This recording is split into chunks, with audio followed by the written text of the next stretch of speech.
공식 석상에서 늘 즐겁고 좋은 얘기만 하면 좋겠지만 때론 사과를 해야 할 때가 있습니다. 예를 들어 사고로 고객 정보가 유출됐다거나 안전사고가 일어났다면 회사가 직접 진심 어린 사과의 말을 전해야 하는데요. 그런데 막상 사과를 할라 치면 무슨 말을 어떻게 해야 할지 막막하시죠.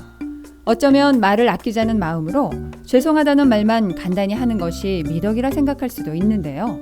하지만 그렇게 한다고 청중들이 너그러운 마음으로 용서해 줄까요? 아닙니다. 오히려 그런 식의 사과는 우리 회사의 잘못을 더욱 부각시켜 잘못을 했으면 벌을 받아야지 라는 심리를 부추길 수 있죠. 그럼 어떻게 해야 할까요?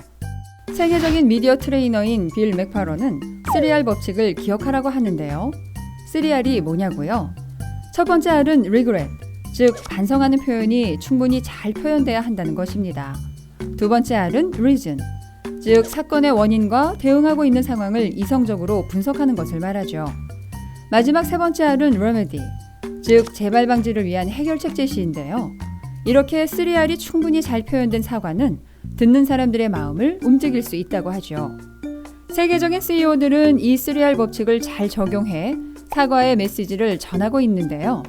미국의 저가 항공사인 제트블루의 CEO 데이빗 닐먼도 이 법칙을 잘 따랐습니다. 2007년 겨울, 제트블루에 폭설로 인해 비행이 중단되고 승객들이 기내에서 8시간 동안 갇히는 일이 있었습니다. 설상가상으로 전산망이 마비되어 항공기 1000여 편이 취소되었죠. 업무가 정상화되는 데만 일주일가량의 시간이 필요했는데요. 그동안 고객 서비스 부문에서 항상 1, 2위를 다투던 제트블루의 이미지가 한순간에 무너질 수도 있는 절체절명의 위기였죠. 바로 이때 데이빗 닐먼은 3R 법칙을 사용해 진심 어린 사과의 말을 전했는데요.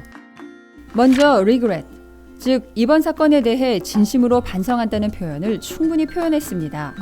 그는 첫 마디를 이렇게 시작했죠. 너무 부끄럽습니다. 하지만 무엇보다 정말 죄송합니다. 이어서 그는 다음과 같이 절절하게 사죄하는 심정을 충분히 표현했습니다. 이번 사태로 승객들에게 공포와 짜증, 불편함을 느끼게 해 너무나 죄송하다고 한 거죠. 또한 행복하고 편안한 여행을 보장하겠다는 제트블루의 원칙이 깨져 안타깝다고도 했는데요. 이어서 reason, 즉 이번 사건이 발생한 원인은 무엇인지 그리고 이 상황을 어떻게 수습하고 있는지를 이성적으로 설명했습니다. 폭설로 비행기가 뜰 수 없었고 연휴 기간이라 고객이 몰려 제대로 된 고객 서비스를 제공하지 못했다고 했죠. 덧붙여 그는 이번 사건을 수습하기 위해 어떤 대책을 마련 중인지도 말했는데요. 고객들에게 사건과 관련한 안내와 정보를 제공하고 있고 보상 방법에 대해 논의하고 있다고 말이죠. 마지막으로 remedy, 앞으로의 재발 방지를 위한 다짐의 말도 잊지 않았는데요. 이런 일을 대비해 제트블루 고객 권리 장전을 공식적으로 발표한 겁니다. 자연재해로 일어날 수 있는 고객 피해에 대한 대처 방안을 정리해 놓은 거죠. 데이빗 닐먼의 사과 어떠신가요?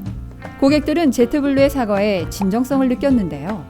그래서 제트블루는 원래 좋은 기업이었지만 자연재해 때문에 어쩔 수 없이 이런 일을 당한 것이라고 생각하게 되었죠. 만약 닐먼이 객관적인 상황 설명이나 재발 방지를 위한 약속 없이 미안하다는 말만 되풀이했다거나 객관적인 상황 분석만 하고 앞으로의 계획을 말하지 않았더라면 어땠을까요? 사람들은 닐먼의 사과에 깊은 동감을 하지 못했을 것입니다.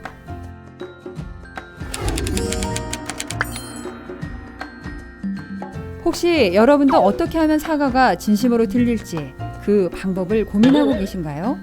3R 법칙을 적용해 보세요. 여러분의 진정성 있는 사과가 고객들의 화를 풀어줄 겁니다.